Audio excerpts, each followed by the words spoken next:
Like this is what I have. You need what is Yeah. Any- One. Yeah.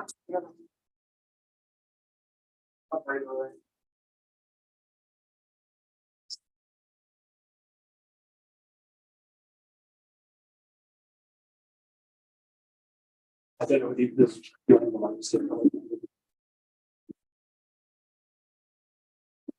what Thank you. So what? So.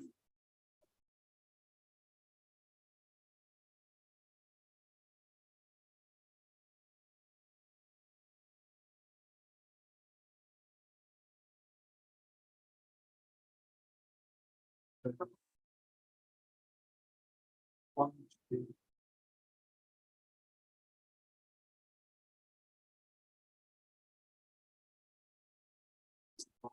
one, seven, 45.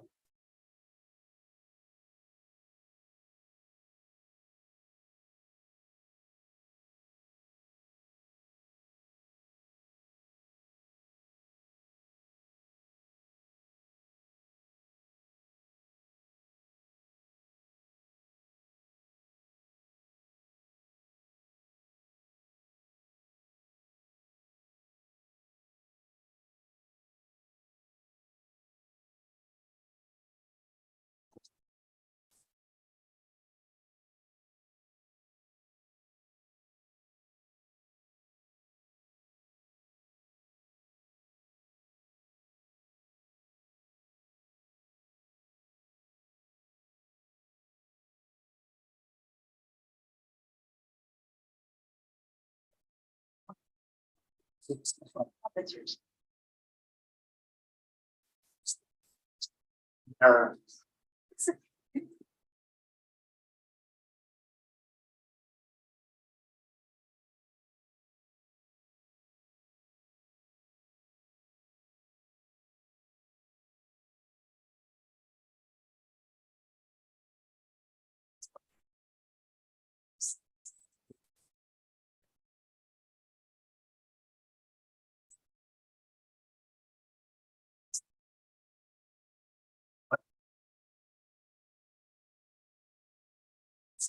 Very much.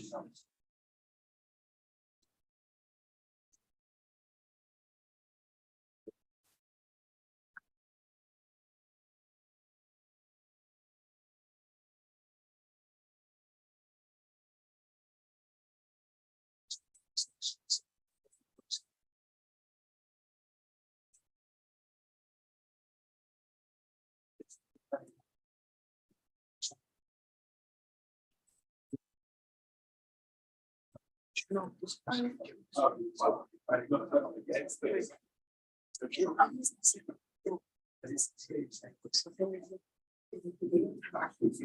Yes, what is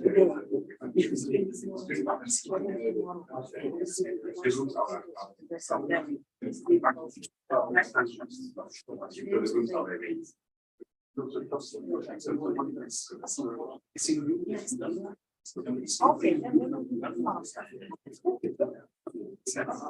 I'm not been working for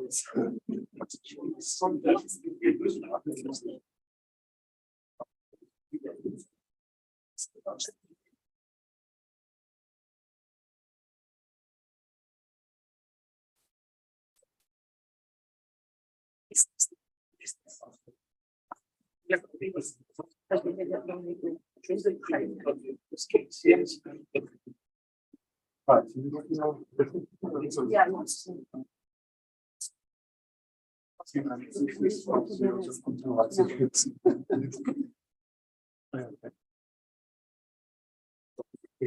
Yeah.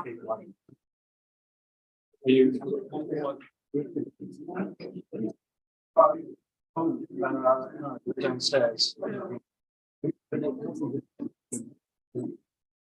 you sure? Because you said you wanted to do it in the second session. Let's keep out what you wanted with the second. So after lunch. Yeah. No, but not today. Tomorrow. For tomorrow? Yeah. But tomorrow? Because we want learners to present the papers. Which was one of them places for sure is tomorrow. and such that both of them have presented to be nice. Yeah. But is it that way?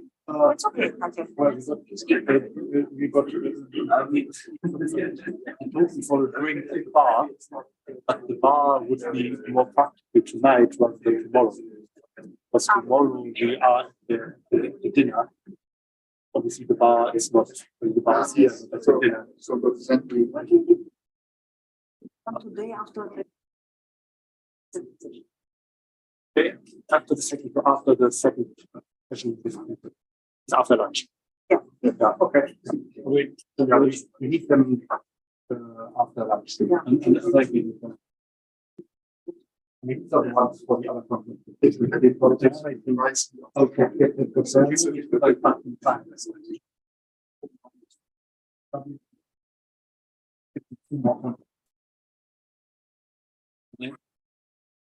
Yes. Takes what month. You got everything you know. Yeah. So the first thing was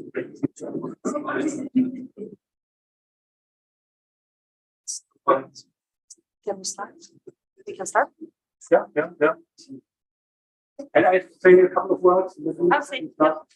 All right. So good morning, everyone. If you haven't seen me before, I'm Heiko Heckel. I'm the general chair here. You have seen me at the first GCM session already, but just introduce myself. I don't have to announce a lot of things. I mean, everything is relatively local. If you have any questions, let me know.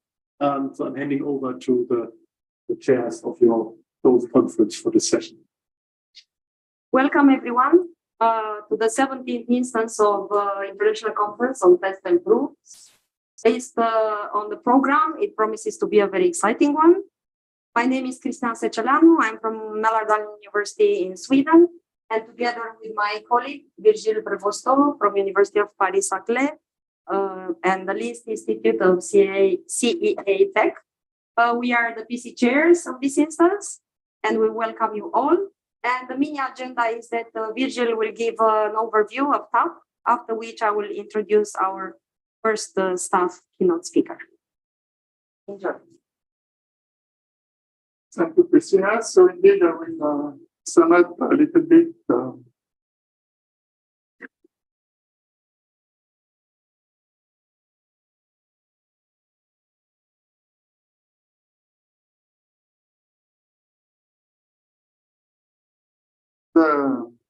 one of that. So we didn't get as submissions, but unfortunately, it's a trend which is going on since a couple of years now. And we got 15 submissions, 10 of which were accepted, one after a bit of shepherding, but also we managed to answer the remarks from the reviewers. Each of the papers was reviewed by at least three reviewers.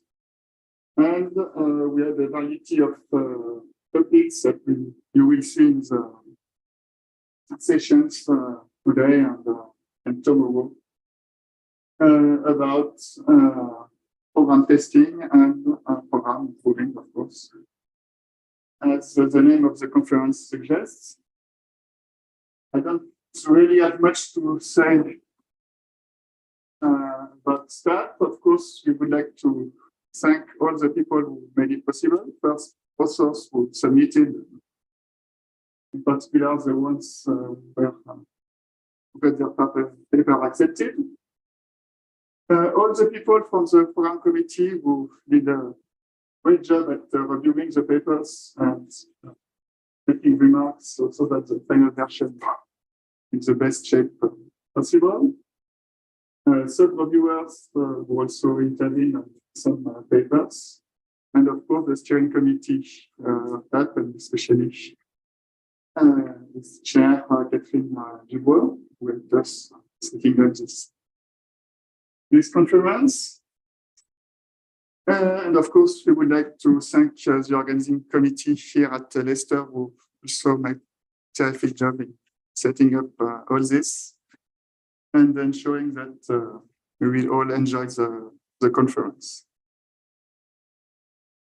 So I guess that's all. And now we, of course, would like also to thank our two keynote speakers. So Kim Larsen will talk just now, and Matthias Ulbrich, who will talk tomorrow. I will give the floor to Cristina.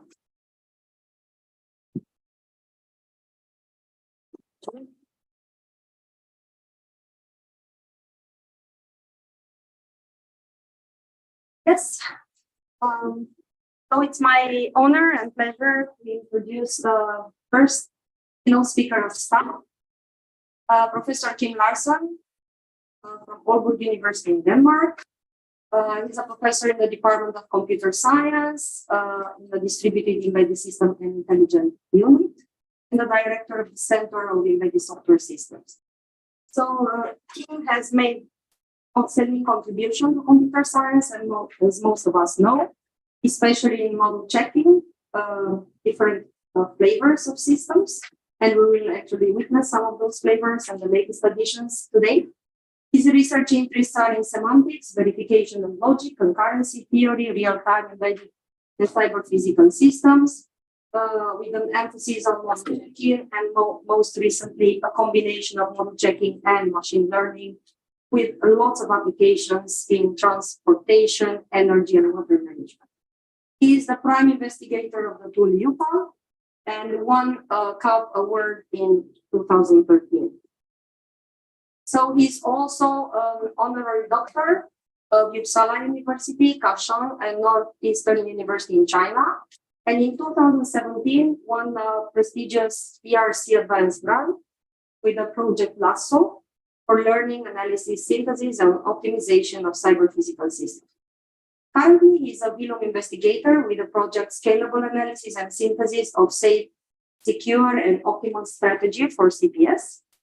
And the title of the talk is Symbolic, Statistical, and Randomized Engines in UPPAAL. Welcome, Kim, and thank you very much for accepting our invitation. Yeah, thank you very much. I need to stop sharing. Yes.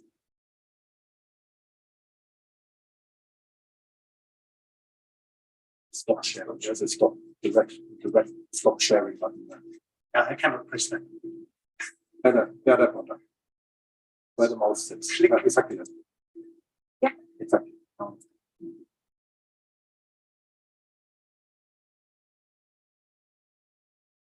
Yeah, no. Yeah. I see this view. It's So we don't read that. Like, or is that all there? You know, it's your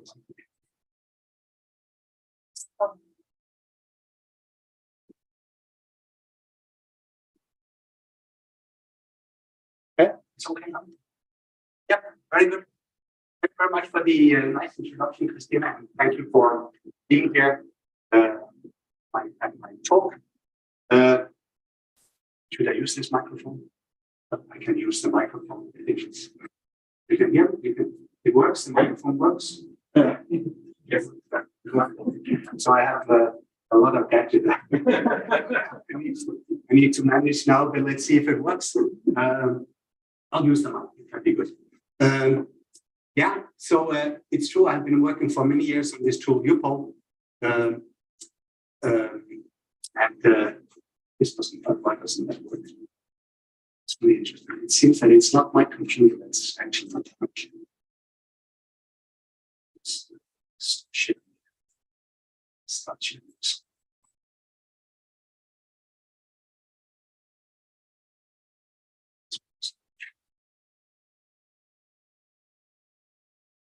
I simply cannot change my. Essentially, we also have this problem.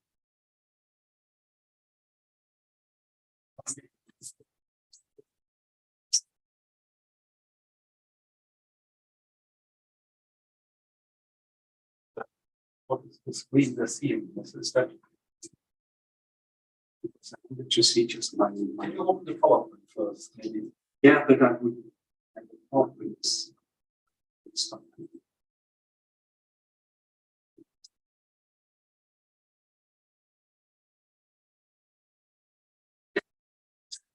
You just shared before. No, because I want to do a demo. So it's nice. I want to. I really want to have the best time.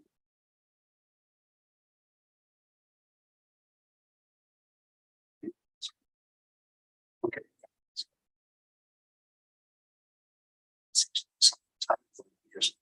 So anyway, so we had less than a month ago the release of UPPAAL 5.0, which actually combines in a nice way several of the branches that we've had over the years: classic, core, tiger, SMC, and Statistical, doing all kind of wonderful things with models. So I'm a model checking person, so I believe in models, and these models are actually trained autonomous models. I'll say much more about that. You can see here the team as we are. So I just had some interesting discussion with the next keynote speaker about the fact that we are making tools is actually recognized by our university. So we actually have permanent staff that maintain these tools and make sure that people like you and other people can use them, and also engineers that are not into computer science that can benefit from it. So you see Marius, Tor, Felke, Sean, and Kenneth there that are on a daily basis doing wonderful things with the tool, like releasing 5.0. So you saw already in Christina's presentation this overview of the tool. So this is what you meet as a user. You have a graphical user interface where you can edit templates, time datometer, components. You can instantiate these templates and combine them in different ways. You can do simulation. You can do verification. You can do performance analysis. And that is, I would say, in some sense, what's on the next slide here. That's what I really want to do is I want to maybe not look so much into the applications of our tool, even though we are doing things in transport. We started up a startup company where UPPAAL is now running a microcontroller in any intersection in Denmark, but maybe some of them, maybe more in Turkey actually, monitoring what is the traffic, figuring out online what to do to control when to change the traffic light. Why do we do that? Well, to have higher performance, actually more throughput, and cut down on CO2 emission and whatever. And we're using the tool for that. So this is one of the applications that we're doing with this tool. But what I thought I would talk about is actually the entity side, because we have symbolic methods. So this is one part of the title. This is where we offer you the opportunity to verify things. We have statistical methods. This is where we can do performance analysis. If you know something about the stochasticity of the environment in which you're running, you can add those to your model. And then we have a new thing that we very much promote or developed by PhD students and by Keynote that you were on the evaluation committee, where we're having randomized techniques, which I would think is a bit like testing. Right now we're just poking in a testing-like manner into the model rather than into code. And of course, these different branches or these different engines, symbolic, statistical, and randomized, have their different specificities and advantages, but also, as you will see, they can be used in various ways and combinations. So I hope you can do know more about what I mean with these engines. So in the symbolic engine, you have a model. Think of a time datometer or a finite state datometer. This is your model M, and you have a property LTL or CTL. And model checking is really trying to satisfy exhaustively and in an absolute manner whether the model, all reachable states or all possible paths of your model satisfies this particular property. And you can think of the model here as being a non-deterministic. It's a non-deterministic. And to sort of deal with the state space explosion problem that model checking is coming with that particular curse, we are developing this model checker all kinds of symbolic data structures that can help to some extent to deal with that problem. Then there is statistical model checking. And what does that mean? It means that now you into your model, you have replaced non-determinism with probabilities, because you're actually modeling some maybe COVID-19, I don't know. So biological system or traffic because there are arrival rates or whatever. So this is really what you believe are the right quantities in terms of probabilities that describes this system. So this is what your model is. And whenever you have a run of this model, that run can satisfy the property or it cannot. And maybe what you want to establish is the probability that a random run, so here are some random runs, so the green one satisfying the property, the red one don't, but you want to sort of either compute or estimate this probability that certain properties are satisfied by random runs of this system.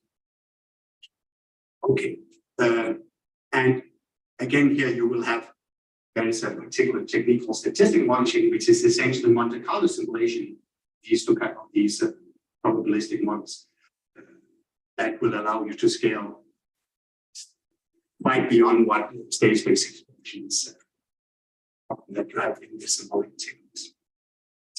Yeah, but then there is one third picture down here, and this is what I would call randomized model checking. So it's almost the same thing. There will be some runs that satisfies the property, and there will be some runs that don't satisfy the property. But now the model is still non-deterministic. I mean, it's the same model as you have up here in the symbolic picture. What makes things probabilistic is that the engine that you use to actually examine runs are randomized or stochastic. So you have a randomized exploration engine, and how that is going to be randomized. This is a lot of heuristics and techniques, and what you really hope to find is that, I mean, if you haven't seen an error after 1 zillion trials, maybe you can say, well, given that you have seen the probability that you have seen no error, given that the model doesn't satisfy this particular property, maybe you can say, well, this is a very, very small probability. If with all this effort you still haven't seen an error, and you are in control of the randomization, then the probability of not having seen an error, given that your model actually violates the property, should be very small. That's one way of saying it. I rather want to say maybe you should be successful in very quickly finding errors. This is a more, I would not put my hat on giving guarantees of a system because of this sort of vague statement here. What we want, of course, is to accelerate your ability to actually find errors. Hope to convince you that we can actually do it. Yeah, so I'll give you a bit about time detometry basics. It's not a lecture about time detometry, but I still think it could be nice that you know what the objects are and what symbolic modeling can do for you. I will then show you our statistical model checking engine. And for that, of course, we need to have our models now being extended so that choices of, you could say, timing, but also different actions are probabilistic or stochastic. So we will need to have a stochastic semantic of our model time detometer. Then I'll talk about randomized model checking. And then I will tell you 3 stories about how to combine these 3 different engines in different ways. One for doing schedulability analysis. So I was revealed that I've been working in embedded systems. So there you can have a lot of tasks running on a single CPU, and you don't want any of these tasks to miss their deadline. Okay, how can you do that? Well, there's worst case execution time analysis. It's overly, I would say, pessimistic. So people like Reinhard Wilhelm will apply abstract interpretation to get less conservative estimates. We'll use model checking, and then we have even less conservative estimates. But you will see how we very nicely combine all these three techniques to do schedulability analysis. Or a Danish company, Terma, that made software for ESA settlements. We have some new results on falsification testing. And then as the third part, I will talk about how we can actually not verify or test control software. Because why would you want to do that when you can actually synthesize it on demand? So just write down your requirement, a little bit of the modeling of the environment that you want to control, and then press the Statistical button, and then out will come a guaranteed safe and as optimal as you have time to wait for learning what the optimal sub strategy, and you will see what we can do there. Maybe, I don't know, maybe I will say something about what comes after 5.0. We are working on hierarchical extensions, and I promised that in my, stupid enough to promise that in my abstract, but let's see if we get there. And you can see to the right here that I'm trying to sort of demonstrate all the, whatever I'm saying, the models and the engines using the tool. And now everything is it's in one tool, right? It's not 3 different tools, 4 different tools. And there will be a particular case called the train game example that I think is very appropriate for that. Yeah, so that's sort of the overline. So how many of you know about time to time? So I guess the rest of you don't, right? Okay. But of course, there is an infinity of papers I could have written here. Here is the papers that I listed because they are papers written by the UPPAAL team. This first paper here with Paul Peterson and UPPAAL in a nutshell was sort of very important first paper. But you can see, and I think maybe these slides will be available. I will not read out these references as I go along, but you can go back to the slides and see them there.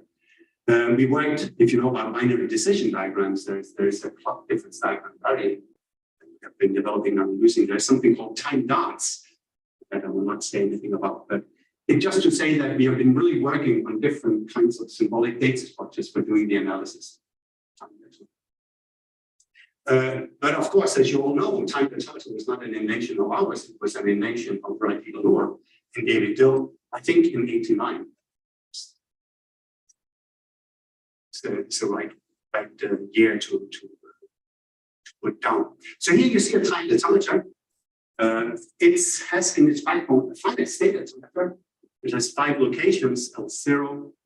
You can see the L0, L1, and then L4. Maybe the purpose is to end in L4, and you can do that by following the upper road or the lower road. But you can see also there is some decorations, some X and Y's. And these X and Y's, what are they? They're actually plots. They're real valued variables that are implicitly being modified by the behavior of the time detonator. I can guard transitions with constraints on these clocks, and I can guard locations with constraints on these clocks as well. And when I take a transition, it might be that I'm resetting something. But what is really the semantic of such a time detonator? It's a combination of what location you're in and what is the value of these non-negative real clocks. So you will start in L0, X and Y are 0. Then it might be that nothing is really happening. Well, of course, something is happening. Time elapsed, we cannot stop time, right? So maybe 1.9 time unit elapses. And this brings you to this state. You're still in L0, but X and Y are now 1.9. And then you can take this transition here because the guard is satisfied, and that will take you to L1. But you can see you actually did a reset of Y, right? Because that was one on this edge there. And then you can keep on going. You might go directly. In fact, this is very interesting location here because there is an invariant saying that you can only stay here as long as Y is less than 0. So you have to take this choice immediately. And apparently you were going down to 2 with X being 1.9. And you are now forced to wait until 1 plus 0.9 or until 2, that is another 0.1, before you can act. Very stupid. Many runs, they all have the same duration, namely 2. So there are infinite runs. There are also infinitely many states, right? So of course these clock variables, they have non-negative real values. Okay, so how to deal with this infinity of states? So what you can do is actually you can observe.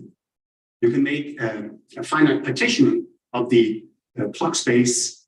This is what you see here. So you do, because the only thing you're allowed to do in DARS is compare clocks, essentially to compare clocks with integer valued bounds, and then you can have Boolean combinations of these. So if you do, and then you can observe that there's some maximum constant that you're comparing these clocks to, and if you do the integer reification up to these maximum constants, and you also take bounds on the differences between clocks and clock count, then you have a finite notation called the regions. And why is this nice? Well, it's nice. So here you see a region here. It's nice because all the states where you're in the same location and the values and the valuation of the value of the clocks lie in the same region, they're essentially the same. They're actually equivalent. They're actually what's called time abstracted by symbol. So anything you can do from one state, you can do from the other. So for instance, here, if I was in L1, of course, no matter where you are here, you satisfy that guard. So you can take this transition. And if you do that, you will what? Oh, no, I didn't see that. You will actually end up in this region over here. If you choose not to take this transition, but just to hang around and delay, you will see that you will actually visit all these successive. Why do you go up the diagonal? It's because the value of clocks go with the same speed. So when time elapses, you're adding that amount to the value of all the clocks. So if you start from some point in this orange area here and you time elapse, then you go up this diagonal here. So you actually visit the same regions in the same order. It's a time abstracted bisection. And this is really why things are now certainly decidable. Certainly, but they are decidable. And it's actually a p-space complete property if you're interested. So what's the problem with these regions? And in fact, way back, I think it was in 97, 93, it was before you. We made an implementation with a tool called Epsilon, written in Prolog, implementing regions, and it was fantastic. You could do all kinds of things, as long as the constants in your time attention were no greater than 3 or 4, maybe 5. Why is that? Well, this is because if you look at the number of regions, it grows exponentially with the number of clocks. That's one thing, but it also grows exponentially with the value of these maximum constants. So this is a really bad news.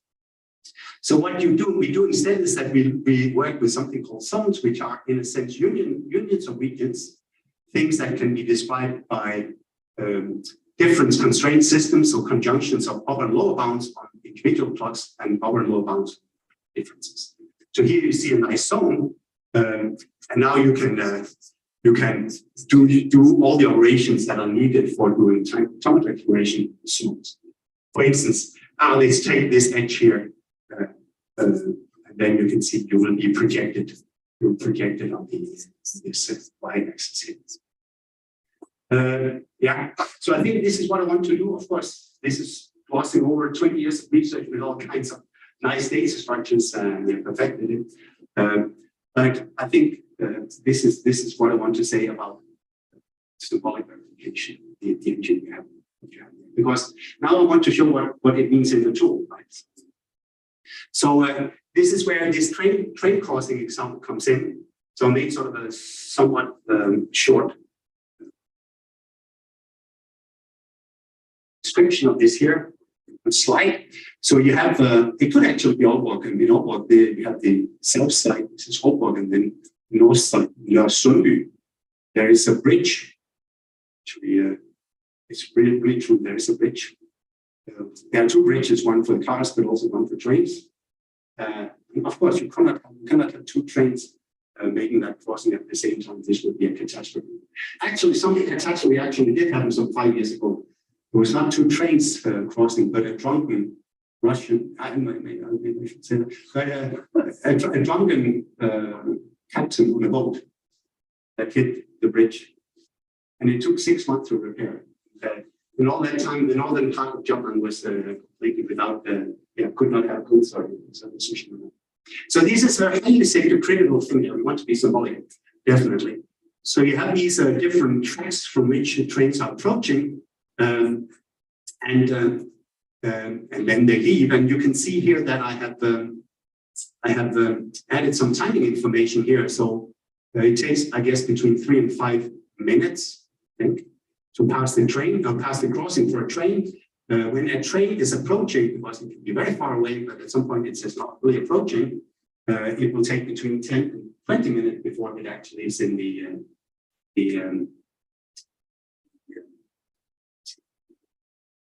too many things to actually before it will actually reach the crossing. I mean, this is there's some uncertainty here. It can be as fast as 10, but for sure, no later than 20. And you have to cope with all these possible non-deterministic choices. So maybe you want to say stop to a train occasionally, could be. And if you do that, there's a little gatekeeper here that keep track of the list of trains that have been stopped. And to ensure some liveness, it might be that once you know that the crossing is free because a train has just left the crossing, you may say go to one of these trains in this queue here, maybe the first one in the queue.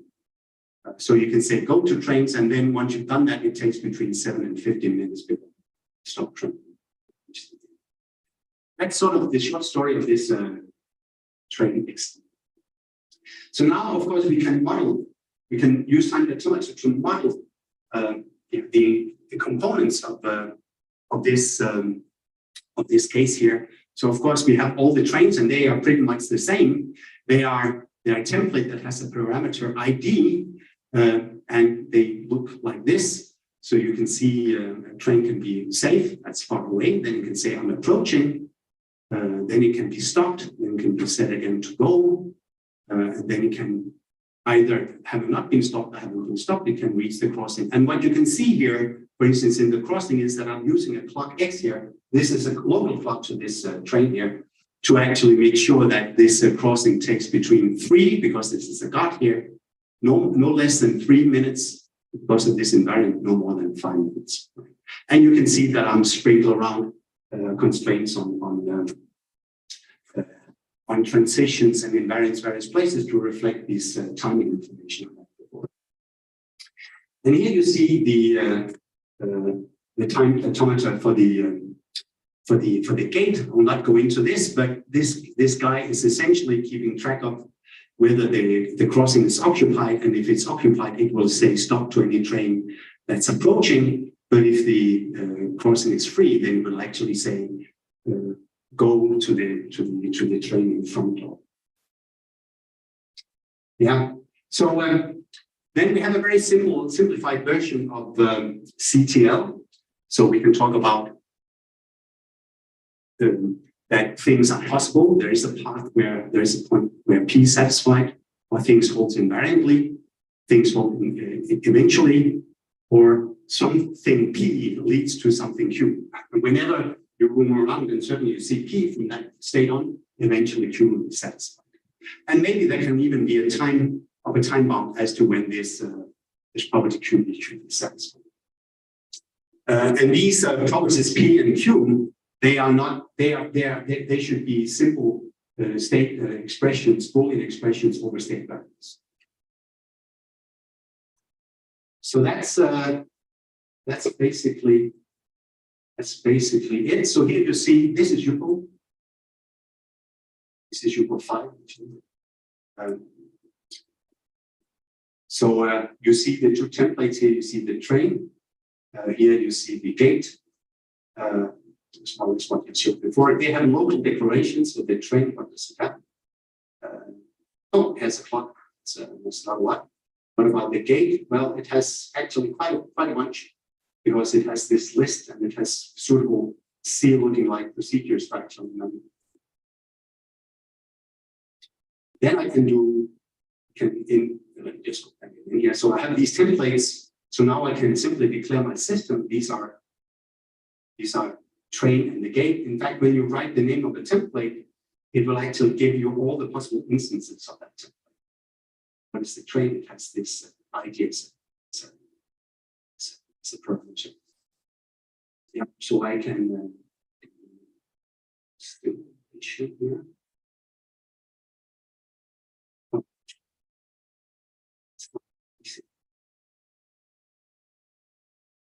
Okay, so what you actually see, so this was sort of a symbolic simulation. What you actually see here in the middle window is that during that simulation, we are actually computing these constraints, these zones, or these different boundary constraints. So you have each train has a plot, and we keep track of what is the possible constraints of these individual plots and their differences.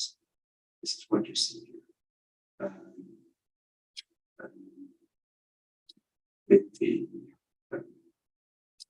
We also have a concrete simulator. This is what you see here. Just open a few of these trains here.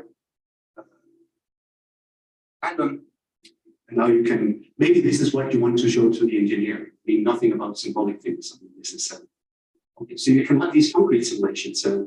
Okay, we didn't have that to begin with. We're very fast. But then I think this is very important for the end user, because this is what you think of, that these are real value variables, so you can see this. We can do verification. So here's the overall property that you're interested in. It's a safety property. It says that it should always be the case that for all I, for all j, if train I is in the crossing and train j is in the crossing, then this is the same train. This is definitely true. I can also ask this query here. This is like a possibility query. Is it possible that train 0 can be in the crossing and all i's that are not 0 are actually stopped? And well, this actually holds, and you can then go and you can get some diagnostic trace for this. Let's just get some. And go to, so it generated this symbolic trace. This is very nice because now you can simply run through. You see the trace here in some weird notation here, but you can examine that trace and you can see, no, really, at the end of the day, all these trains are. Yeah, so that's that was one little demo in UPPAAL 5 of the training. Yeah, Can you also get a complete witness one? let's wait with that. Yeah, we can in UPPAAL 5. Yeah, so we will see this. So and because of course it's an engineer, you want to get that, but it's actually only after the PhD thesis right that we added this. So. You can just to say that they're different. I mean, there are all kinds of options. You can choose the search order. You can do all kinds of. You can have diagnostic traces. Yeah. Okay.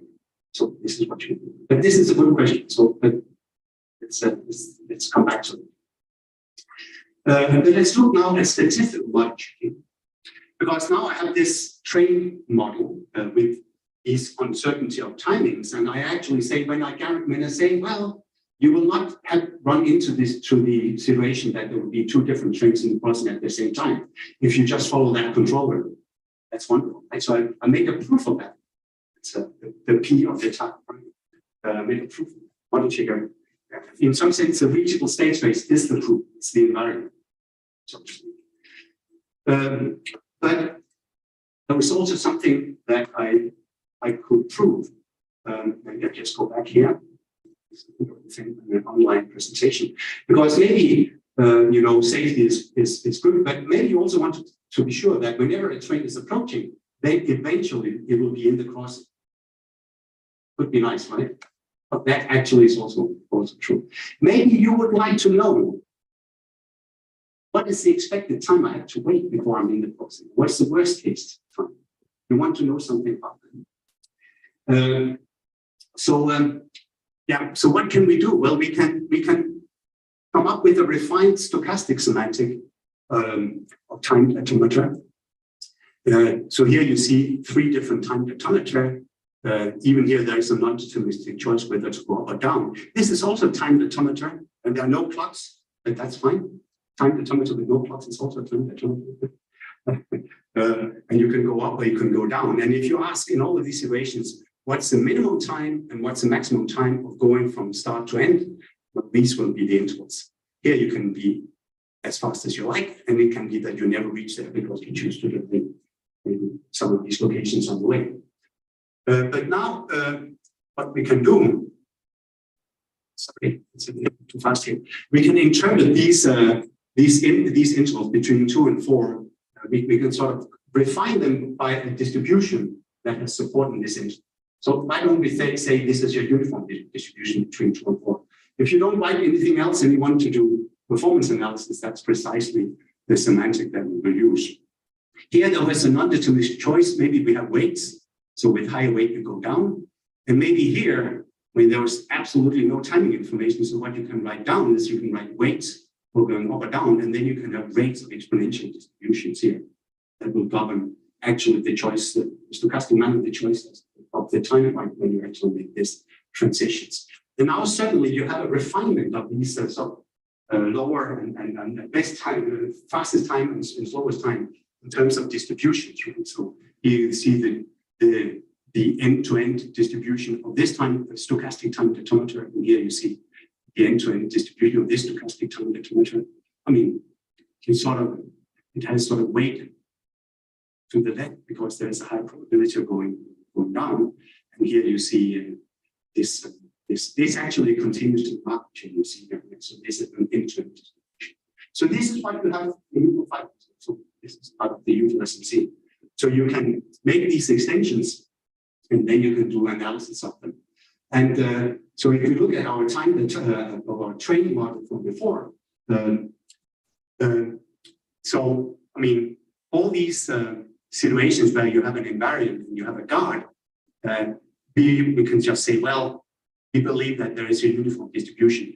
If you actually have been out there on the crossing in Aalborg and measure how long time does it take for a train to pass, and you have a good distribution in mind, of course you can model that, you can act that concretely. So it fits much better reality. But here, if you don't do anything, it will be a uniform distribution. In this safe location, there's actually nothing forcing you to ever go down here. But now there is something forcing you because I write down the rate of an exponential distribution. It's not a number. It's actually an expression which depends on the idea of the trend. So skip on this. I can see this. It's nice. So what can we now do? Well, actually, the stochastic time detometer, even though it sounds like a very simple extension, very little is known about their decidability. We talked about we are on the border of decidability. If you take a time detometer with one clock, and you use this uniform choice of the delays, then it's just one clock. Then it's not known whether you can design properties of the type. It's a probability of reaching the end before 2. Is that greater than a half? I mean, that would be a natural question. Right? What is known to be decidable for that simple class is qualitative properties. That is this reachability probability greater than 0? Is it equal to 0? Or is it 1? Things like that. So there are some open problems there. Never mind, we want to give you a tool. So what are we doing? We are doing simulation, right? So we are using this stochastic semantic for our model. We are generating a run. For each run, we are checking whether it satisfies the property. And then we keep score. Yes, there was another one satisfying. Oh, no, there was another. Okay, and then based on that, we will estimate using simple statistics. We will estimate this unknown probability because this is a Bernoulli process, right? So we will estimate this unknown probability with a confidence interval with some level of confidence, or we can sort of, if you have a threshold probability that you want to test against, then we can use hypothesis testing, sequential testing. So we are using these kind of simulation techniques to overcome this problem.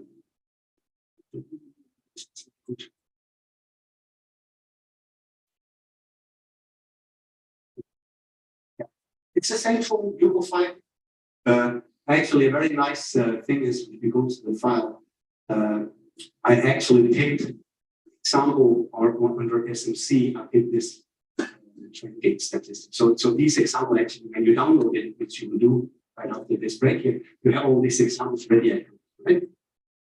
So here you can see that the only thing I did compared with the model before was I added this rate because I tried something. There's no invariant here. You cannot have a uniform distribution between 0 and infinity, right? Doesn't make sense. What can we do now? So we can verify slightly more properties. So for instance, we can ask what is the probability, just for example, what's the probability that train 0 will be in the crossing before 100? I can check that. Now you get you get this estimation here, right? So that was trend 0. What about trend 1? Oh, it's way bigger. It's strange. Mistake here. That's even bigger. Why is that? Yeah? Yeah, I made the red depend on the ID. So the higher the ID you have, the bigger is the red. Okay. At least it seems to make sense. It seems to make sense here. You can, of course, have all kinds of plots here, frequency diagrams,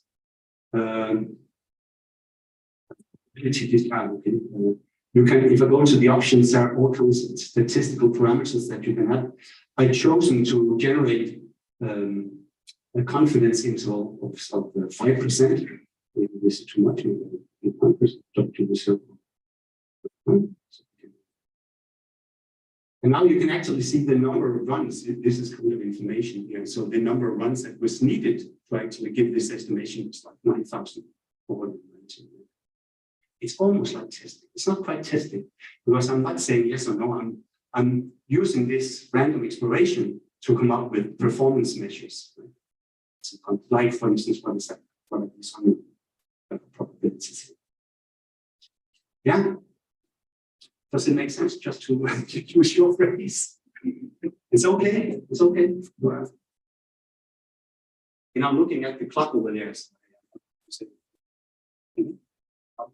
Does it play into that we have seen some identical distribution about the knowledge because you randomized test or can you give here. I try to make this very, very, very, very clear. So you are in charge of putting the right probabilities in terms of the choice of the delay. I mean, if you don't write anything down, it will be chosen uniform. You can code up and model in our form. You can even call these uniform distributions, whatever.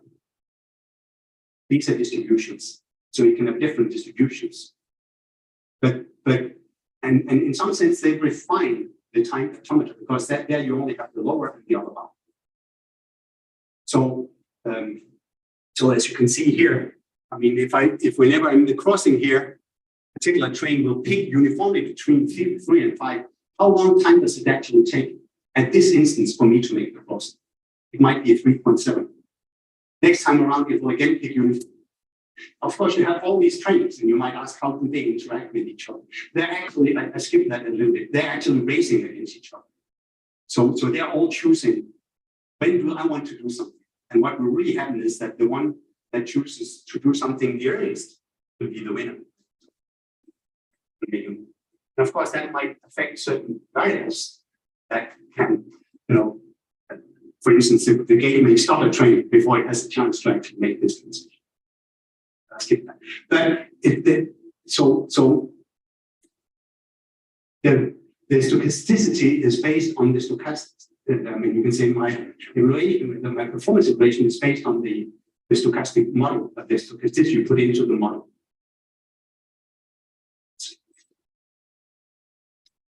Okay, so maybe we go to this randomized origin here. Here you see a nice picture of Can you read that? It was actually approached also by Amazon. We spoke about that actually many people in our field formal methods and checking they are being applied by. So there seems to be a thing. Amazon in particular, I think. But anyway, so he, if you go and look up his thesis, you can see many of these things, different chapters, but there are also a number of papers where we are essentially randomizing in everything that we have symbolically and statistically before in the book. So what is the idea? Well, so you have these, first of all, you work with concrete states, no symbolic things, nothing about upper and lower bounds and plot variables and their plot differences. Because when you have to compute successes, you need symbolic inspiration, you need quantified elimination, looking into them. Even there are powerful tools out there that can do quickly. Maybe it can be easier to say, well, let's delay 2.1 from this concrete state. Let's do that. And let's go left and not right because we think we want to. So we are working on concrete states, concrete semantics. We are doing a random walk, and now it's the exploration algorithm that's so random. It's not the model. It's a time determinative, non-deterministic. The choices of these delays, as from the model's point of view, are non-deterministic. And we store no states, very memory efficient. And then we just have a bunch of heuristics for what to do. And we want to, of course, the point is not to use this at the end of a project where you think that your system is correct. You should not find any error traces, because then you will not find any error traces, and to use that witness to give any sort of statistic guarantees, then the probability that there would be some error is very, very small. I mean, this is not what to do. You want to use this early on in the development process when there's a good likelihood that there will be some bugs. Yeah, skip that. This is just to say we didn't invent this thing about doing random walks. Maybe some of you are as old as I am and can remember about Uso and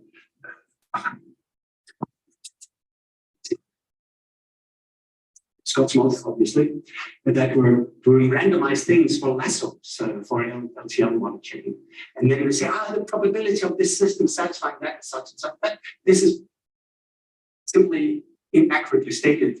This system either has the property or it doesn't. I mean, but it's for the chance that the randomized algorithm finding. There were some big misunderstandings in the text. This was a heated debate. But I think it has been pursued since then in a number of contexts. So Andre came up with a whole bunch of different heuristics. One is called semantic exploration. So if you have this little time determinator here, you want to say, and you want to sort of, so here you see there's an invariant 1000, and to make successfully here, you have x has to be less than 1. And if x is larger than 901, you can do the A transition, you'll be setting x. So there will be a whole bunch of one-step transitions where you do the A, and there will be some transitions where you actually are successful in reaching B. Maybe this goal is the error state. And now if you say, well, I want to choose a delay where some transition is enabled, you have to choose either delay before less than 1 or greater than or equal to 900. So that's so you look at that in mistakes. So what are the delays that will lead to an enabled transition? And out of this total amount of delays, then choosing x less than or equal to 1 will be 1 out of 100. So you have 99 time units to choose from here, correctly, and 1 time. Okay, so that's that maybe is not so good. So rather than first choosing the delay, as we did also in stochastic time determinator, we're very keen about the delay. Let's first look at the transition. So we first compute all the enabled transition, but there's one there, and there's one there. They are enabled either now or they can be enabled after delay. And then we simply choose among those enabled or possibly in the future transition uniformly. So I'll pick uniformly between this one and that one. And once I pick that transition, I pick a delay with that transition. It has nothing to do with stochastic semantic of any real phenomena or whatever, but it's just a way of exploring this non-deterministic thing here. And now the success of you getting to the goal in one step increased from 1 over 100 to 100. You can keep track of the, I think I'm not diving into this, a little bit convoluted example here, but you can actually keep track of during exploration of which transition have been covered the least. Then you will choose the ones that have, you will choose uniformly between the transitions that have been covered the least so far. And you might, whenever you have completed a random walk, and when you complete a random walk, either when you get to the goal or when some other time of a step bound has been reached. So you can either reset these counters after each random walk, or this are about C, or you can accumulate. So you in the next round you maintain these counters. I hope this makes sense. Yeah. So, of course, you still have to choose the delay. So how to choose the delay? Once you pick this transition, there will be a lower time delay. Is enable that transition in a maximum and another delay for that transition. And then this is what Andre came up with. In the first random walk, we picked with 60% the lower bound and 40% the upper bound, and with 0% anything in between. So it's just the corner cases. And then you change these in this very strange manner up to the 11th round, and there you put 40-40 on the lower and upper bound, and then you actually give some room, 20%, that you in a uniform manner can pick a delay in between. Sounds a little bit weird, but maybe you know about a tool called QuickCheck. Yeah? So QuickCheck is a testing tool from Chalmers, I think originally developed for Haskell. And there they wanted also to testing on Haskell programs, so they wrote predicates for correctness. And what did you need to do? Well, you need to sort of generate elements of an inductively defined data type in a way to probe these functional programs. So how did they generate random lists or trees or whatever? They always took the corner cases first, that the empty list and empty tree. And in some sense, you can say this is a little bit like this here. I mean, these upper and lower bounds. I mean, maybe this is where the errors actually are. Anyway, this is what you chose. You can do your own stuff. And in some one way or another, you have to choose these delays. So let's go back to the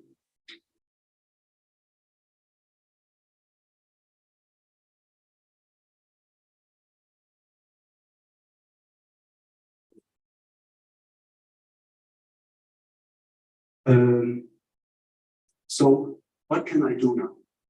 I can go to the options and then I can say randomized. Choose this randomized techniques. I can have a number of randomized parameters.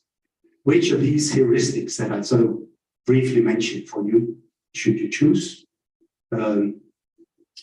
What is the maximum exploration depth? In fact, there was something about the exploration depth I didn't say. I mean, you start by being not so ambitious, you go down to depth 2 to the power 4, and then you double, and then you double, and then you double, and then there's another round. So there is something to say about this exploration depth, and also a time bound.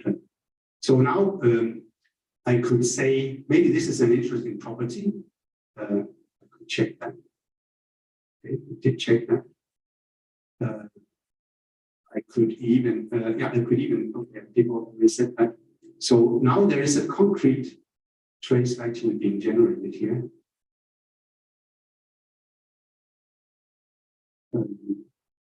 That you can then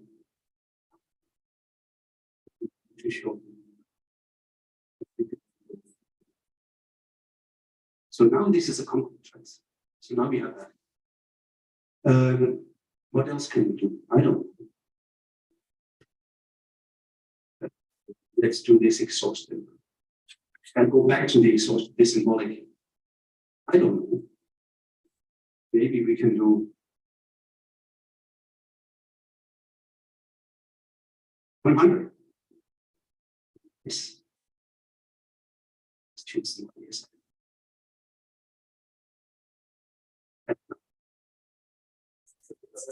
What?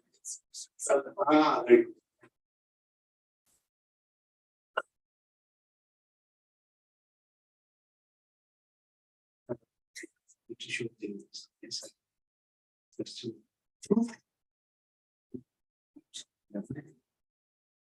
I cannot. Okay, so please compute this for me. Let's stop. There was a quick time out, but in the interest of time,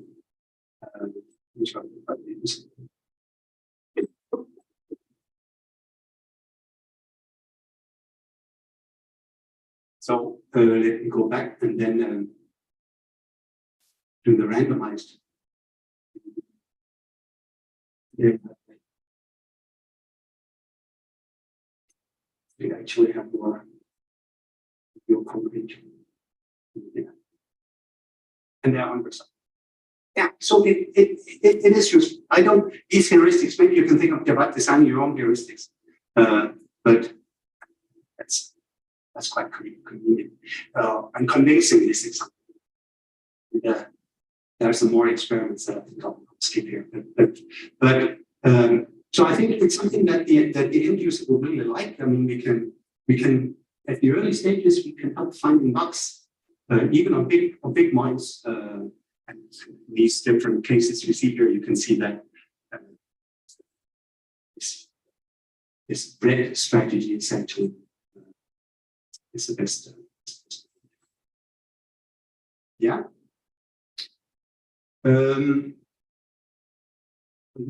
So I have until 12 something. Yeah.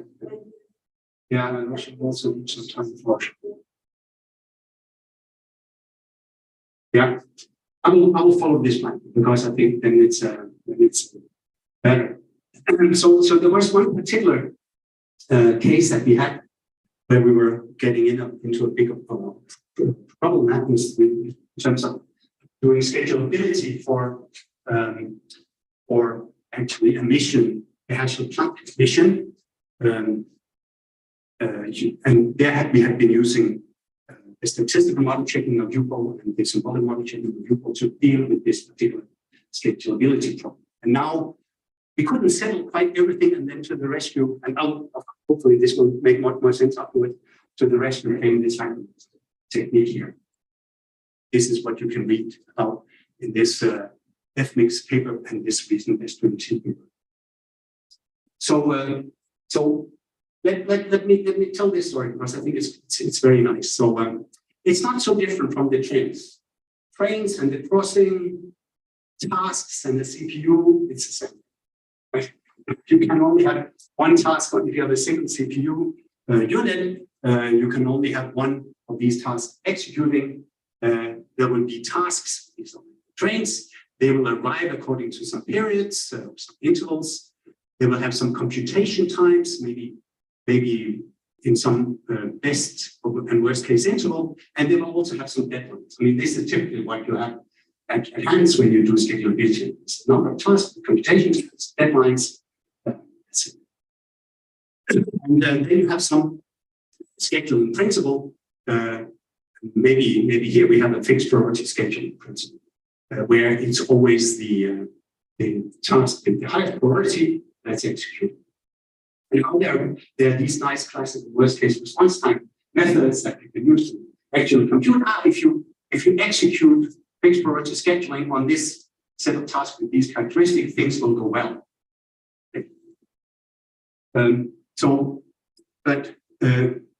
Yeah, maybe I just I'll show this. But this is sort of an over approximate analysis. Sorry for this. This is complicated.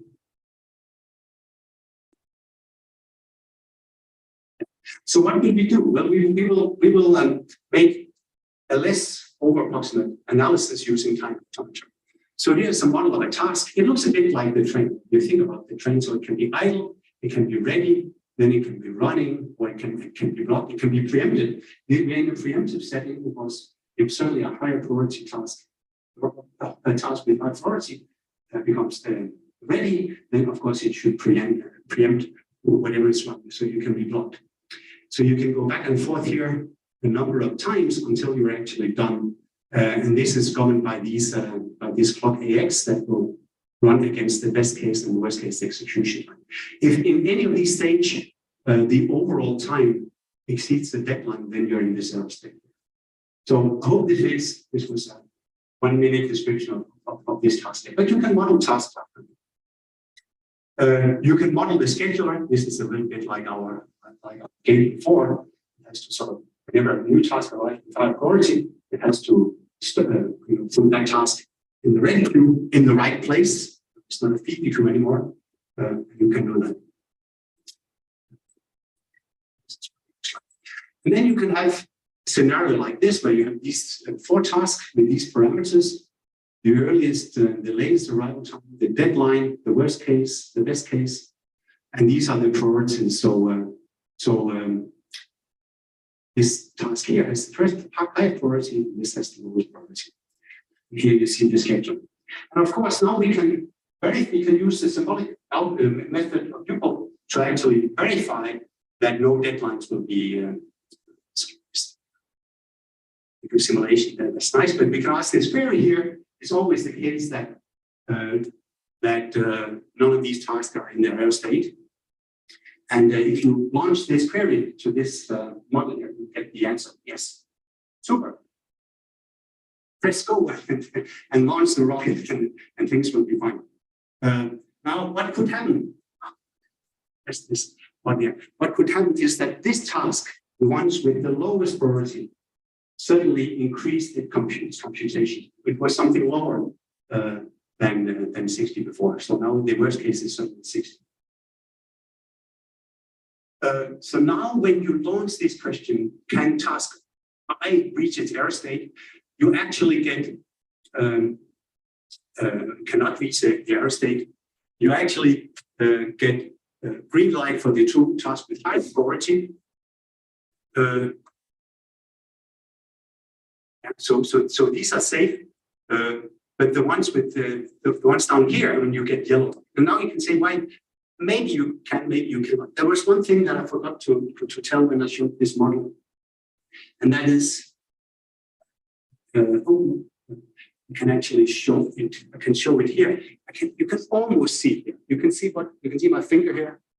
You can see it says AX there. It's a plot. You can see there's a little bit of dirt top of the AX. That's a prime. That's a time derivative. What it really is saying this is that when a task is blocked, of course, this clock AX is being stopped because it's not running. So technically speaking, I'm using an extension of time consumption for stopwatch time consumption. Seems simple. You can support that. The problem is that stopwatch consumption, everything is on the slide. Gosh. But you can use zones to make an over-approximate analysis. And that's precisely what we were doing. So apparently for these, for two of the tasks, things are still fine. We will not reach this error state. For two of the other tasks, well, it seems that we can't, maybe it's due to this over-approximate analysis here. So, what were we? I think I'll skip this performance analysis here. I mean, of course, you can think of let's go back here again here. You can think of measuring the time from you are ready until you're actually idle again for each of these tasks. Now, using a uniform distribution for this execution time here. So I'm doing statistical body checking now. And if you're doing that, you can sort of estimate what's the expected maximized response time here, right? You have these various deadlines. So here is the task with the highest priority, task 0, there's deadline 400, and here you see the distribution of the response time. So that's actually fine. This will not miss it. Here you see the second task, it had deadline 200, and here you see the response time distribution. Here you see the third task, at deadline 100, it seems also fine. And here you see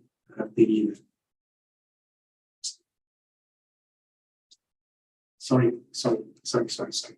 These are all fine. Of course, this is not fine. If you say 400, you can see there are some instances of response times that exceeds this deadline. But at least maybe you can say, well, it's okay.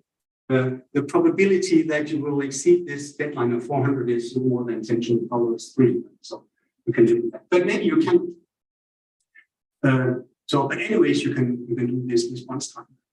So we worked with this company, Tama, in a European project actually, and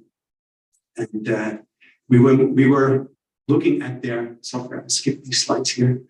So they had like 33 tasks with very strange names, with different periods, different execution times, different deadlines. There was an innocent-looking task called primary F. This is the deadline 59,600. If you do classical worst-case response time analysis, they came up with the response response time 65,000. That's greater than the deadline, right? So we should really be worried. if you now model everything according to what I submitted at here, and you use UPPAAL, you will actually get this response time. So this is very, very nice. Now there's one little thing here, and that is we were very happy here. So this is the response time. Of course, there I was assuming that the execution time was always the worst case of a task. This might not always be the case. And maybe the worst overall case is not obtained when each component performs the most. So this is these kind of timing anomaly step. So, yeah. But why wasn't the value aligned with public job? Because they are using worst case response time analysis. You do the same, right? No, we are using model chains. Worst case response time analysis is having also estimates of blocking, that lower prioritized task is being blocked, or higher prioritized tasks are being blocked by a lower prioritized task because it holds a resource. So you don't use the same model? No, we don't use that. So worst case response time, it's fine. If it's an over-approximate technique, and if it comes out and says yes, you are happy. Unfortunately, it didn't come out and said yes. And for whatever reason, they already launched the mission. I don't know. That's why it was incredible to us. So couldn't we make a more refined analysis? Okay, so we made our model and then we came out with that. But then, of course, we realized we were actually assuming that we were using the worst case response time in all of these. So what if the response time or the computation time was not always the worst case, but it was in some interval, some fraction of the worst case of the worst case, maybe 95%. And we can still sort of prove that things are safe. Just need to give it. In fact, it takes 1 day. It takes UPPAAL symbolically 1 day to. So now it's not always the worst case execution time in some interval. But if we prove this marking here, 90% it's okay. 86% we simply didn't have it. We simply didn't have a clue. And here we spent 6 days. So what we can say is the execution time of a task is something in an interval 90% of the worst case and 100% of the worst case. If you can promise that, then things will be scheduled. Otherwise, we don't. So what then we could do is that then we would say, you know what, we have this other tool called statistical modeling. We don't need to, we can just assume that there's a uniform distribution over this computation, right? And then we could see. And then what we actually found was that using our statistical modeling engine, we could show that if this interval was a bit large, it was say, if it was from 71% of the worst case execution time to 100% or even wider, then we could use our statistical modeling engine to actually concretely demonstrate here's a witness trace where at some deadline will be violated. But now we're relying on this uniform choice of these delays. And now I guess you can guess what comes next. Is that of course now we have our randomized technique. And of course we still get unsafe here, but whereas this took 23 hours to get, it's now take 23 seconds. And we could even widen this interval. So I think this is a very nice kind of example where we are combining symbolic methods. Maybe we shouldn't use statistical methods here, or maybe we should. Maybe there are in schedulability there's also something called soft deadline. So maybe to have these sort of estimation as to the response time, and if the violation of the deadline is not too large, maybe things can be fine. Yeah. I think maybe if I spend 5 minutes more, 6 minutes more, then I'll skip.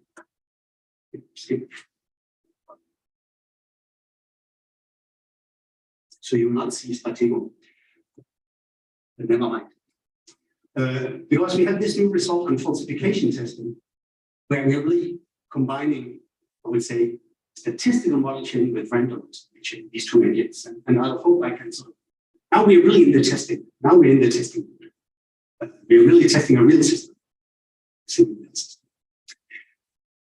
So what is it? What is the setting? Well, we have a black box system on the test, some code. In fact, in our case, the case I'll report on, it will be a simulated model of a house, thermal house, where you know something about the flow of the flow of the floor heating pipes, the outdoor temperature, the thermodynamic laws of heat exchange, or whatever. So anyway, that's what could be in this black box here. Then you have some formal requirement that you can then hopefully convert into a monitor. And then of course you can observe the black box, and you can see based on this monitor whether it conforms. Okay. And if you see a violation, well, then you found a violation. Maybe there can be many violations. Maybe we really want to find the violations that matters. These are the ones that are sort of a combination of they have a sort of, they are not completely rare. There's a certain probability of actually happening. And when they do happen, they have a huge impact. The severity of this. So it's actually, you can say, the combination of the probability of an error and the impact that we want to take into account. So this is what we call usage and impact aware falsification testing. But this can be the initial setting. Of course, we can add the user profile here. So this is a way of driving the input to this black box. So you're only monitoring this system just under given user scenarios. Maybe you can even have this user profile being stochastic. So then we can sort of poke around in this user profile in a statistical model checking fashion. So we expose the system under testing and sort of according to the stochasticity of the user profile. And then we can sort of get some expected violation of this monitored property. So here's the picture that we propose. So it's a little bit more involved. So first of all, we will not leave it to statistical model checking engine to find bugs. We really want to find bugs. So this is where we want to use our randomized heuristics to very quickly find something that violates the property that's being monitored. But once you have a concrete violating trace in a time determinator, that such a concrete trace will use, will follow certain of the syntactic edges in the model. Take that edge, that edge, that edge. And actually there's a whole tube, a whole cylinder of runs following the same sort of syntactic path. And now we would like to be able to estimate the. We also have hybrid systems in UPPAAL. I didn't talk about that. But here you see a heater. It can be on or off, and you can turn it on or off. And what you see down here is a little differential equation saying how a temperature value grows as a differential equation. So so it will be some kind of exponential function, but here you added the constant t here because here you're heating. So you can do some simulation of that. You can see here. So here the heater is on, and here the heater is off, and here the heater is on, and here you see the red curve. This is the way the temperature evolves. So this is nice. This you can use to UPPAAL 5.0. These pictures. Okay, what else? We have a property we want to model or monitor. This is saying it should always be the case within 20 time units that the temperature is less than 75. So in that time bound, don't exceed 75. Actually, this was not at all the case here. We were far away from 75. Okay. But maybe there's also a user. And now I will allow myself to sort of say, well, this is sort of, here you really have to add the stochasticity of the environment that you think this is operating. So this is a user that will say on and off sort of in an alternating fashion. But here, the choice of doing on will happen in a uniform interval between 4 and 5, and that of turning off will happen with a uniform interval between 3 and 5. So this is sort of a stochastic user. Like it's more likely that this user will turn the heater on and turn it off. It's a stochastic object. And of course, now I can do many simulations, and I can estimate using statistical modeling what's the probability that this property will be violated, and it will be something very, very small. Okay, so that's nice. But what is it I want to do now? I will not use statistical model checking because that really forces me to examine this system under test many times. I cannot afford that. Maybe it's a precious system, I don't know. or in our case, we have this thermal simulating model of a thermal house. It's very, very heavy to sort of invoke simul. So we want to do this as little as possible. So we are using randoms. We are not getting random runs according to this stochasticity here. We are doing them using our random heuristics that I talked about before. And then you will find some one that violates this safety property here, and it consists of going on, then on, and then on, and then off, and then on. So it's actually a particular, you can say, path in our heat exposure. And what can we now do? Well, we can sort of estimate the probability of following this particular path here, and we will use what's called importance splitting. So we simply generate one, and if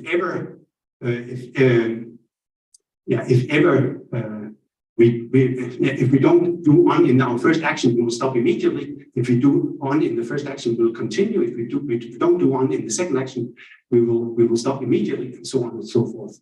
Right? So we are really forcing to go through these milestones. And in each phase, we have a fixed budget that we allow ourselves. That's what's called importance splitting. And if you do that, then you will get this kind of whole family of runs here. And it's very easy to compute and estimate as to what's the probability of following this symbolic path of your temperature here, because you simply multiply the amount, the portion of successful runs from one milestone to the next one.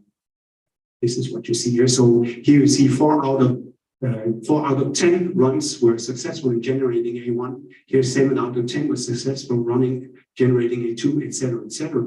If you multiply all these fractions here, this is an estimate of the overall probability of following this particular tube here. So that's very nice.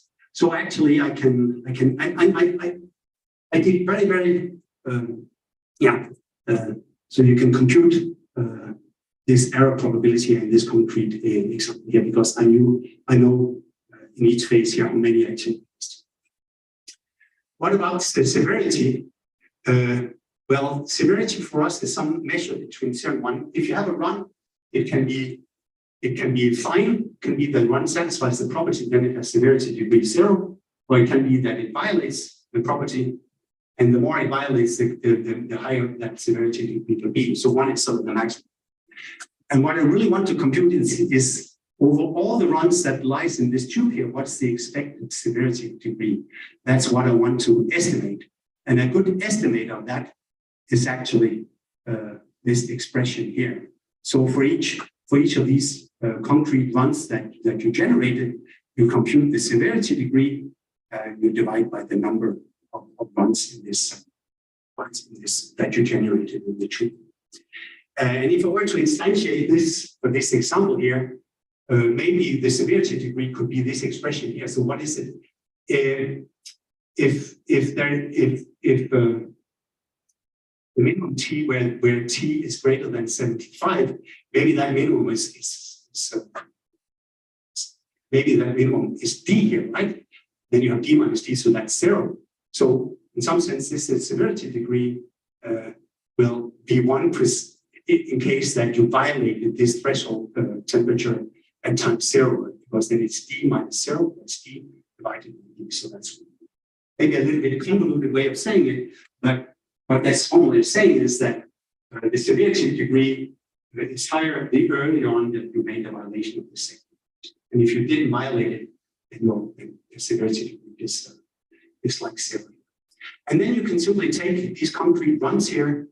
This is a probability of the cylinder, and these are the you can say the severity degrees of these different runs that you have, divided by 100, which is the number of runs that you have in total.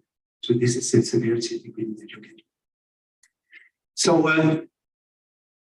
what did we do? Well, we used this method to this thermal model of a house in Symbolic. We made a model, not of a user, but of the, you can say, the temperature over 1 year. Went to the details.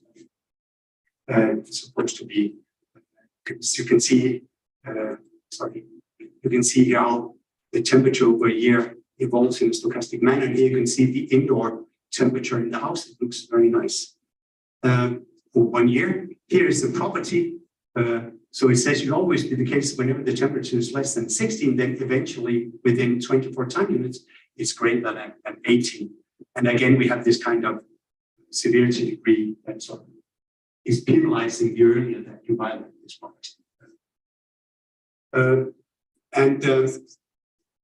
What you see here is actually the result of using this combined method. Here you see so we are discovering these syntactic sequences in our model in different. This is the discovery order.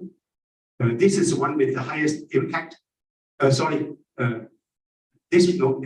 one here was the one that was discovered first, and second, and third. The ordering here is actually ordered according to the expected risk. So this is the one that has the highest risk. So you better fix that one first. The number of transition in this syntactic part is 6. And this is the amount of time that it took to actually find it. And all of these I think, there are some 20 counterexamples are now being ranked according to their expected risk. This is really what we are on top of. So look at this one first. And this is the total time that it took us to do it. This is the time we estimate that it took to do the same effort using statistical model checking involving the Symbolic model in the middle all the time. So like 8 hours compared with. I think I will stop here. Must stop here. Just need to find a nice place to stop. I'll stop with these experiments. Thank you very much for your attention.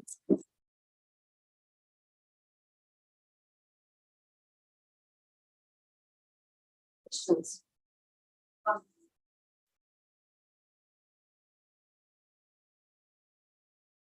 What is the relationship between the kind of source code that you showed us on the automata? You mean in the train example? Yeah.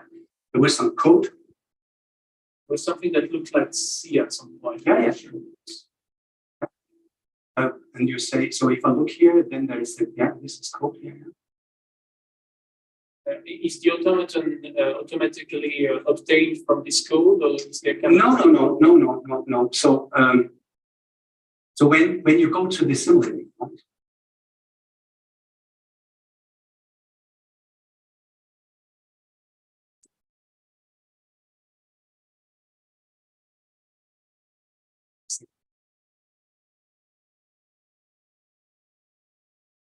So what you see here is that in some sense the state space. This is a complete state. So you see here the gate has an array to do a little bit of random simulation. So now I stop here. So this is the state of this system. You know precisely what location this is on the right, what location are the different time the temperature components in. You know what is the value of that flux, the concrete value. You know what is the value of these discrete variables that were also part of the network. So this gate has some local variables, namely an array, which you see here. This is the current constant of the array. So train number 1 is in the front of this cube, and this length is pointed to the last element. So the state space we have here is much more than just one time determinant. It's much more than a network of time determinant. So it's a network of time determinant plus some user-defined discrete variables or user-defined types that can be manipulated by procedures and functions. So it's a more expressive formalism. And one should not underestimate that the end user can write things down in C-like looking code. It makes it very easy to make models that are. And maybe this is really something when we analyze sensor networks, this code comes directly from the protocol that applying this.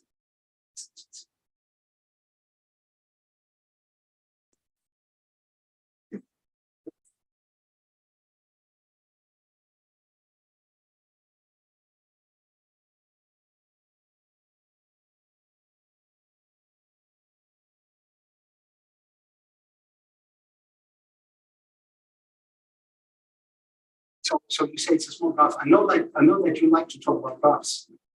I like to talk about semantics. So sorry for this, but I have to say this. So you say, oh, this is a small graph. That's 5 nodes. This is an infinite state object. I mean, the states there consist of a location and the value of your clock, and this variable is a non-negative real object. So what are you saying? It's a small thing. It's a huge thing.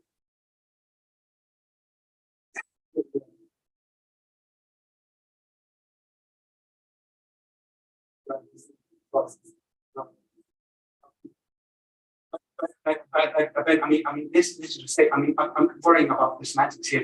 If you sort of go to complexity, if you have a timed automata, right? The center, I mean, locations, edges, clocks, and you measure the size in terms of the centers. Then things like reachability. Can I reach a location? That's P-space computing.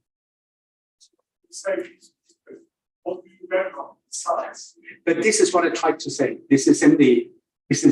So you would have the number of locations, the number of edges, the number of clocks, the values that goes into these constraints, but in their not the values, but the binary representation. Right? So I'm not cheating. The size What? The size of your envelope. And I'm saying what goes into the measure of the input. So I give this decision problem a timed automata. Now you ask me, how do I measure this, the size of the timed automata? And I tell you, the number of locations, the number of edges, the number of not the number of constants, but the size of these constants, but the size of the binary encoding constants. And then you have P-space. Yeah. Let's say that is. Yeah. So it's yeah. Okay. It's just when you say it looks small. I think to me the first thing, wow, is it decidable? Come on, man. I mean that's real. When I first saw this results, I was struggling with Mangi, trying to come up with decidability results for his timed CCS calculus, and he simply failed until we were told about this fantastic construction of regions. So it's an idea. But yeah.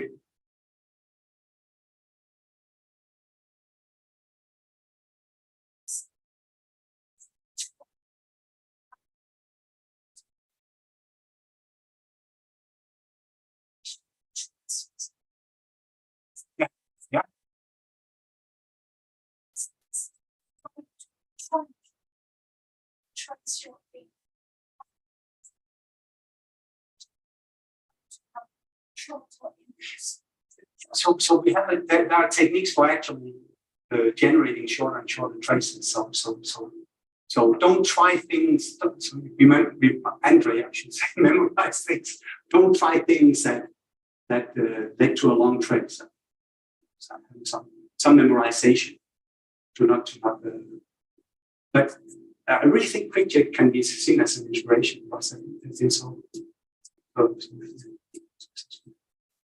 Because at the end of the day, the length of these traces that you present the user will also be absolutely unique. But I think more than the length of the trace, maybe you want to cut down to only talk about actions that were done by components that are really taking active part in that, because this trace it will involve all kinds of unuseful things and some components that are not involved in this failure at all. Right? So it's like maybe some partial order reduction or something. What can be the real cause of this to present something much? But I think this is a different problem. Yeah, sorry Thank for. you very much, Kim. Again.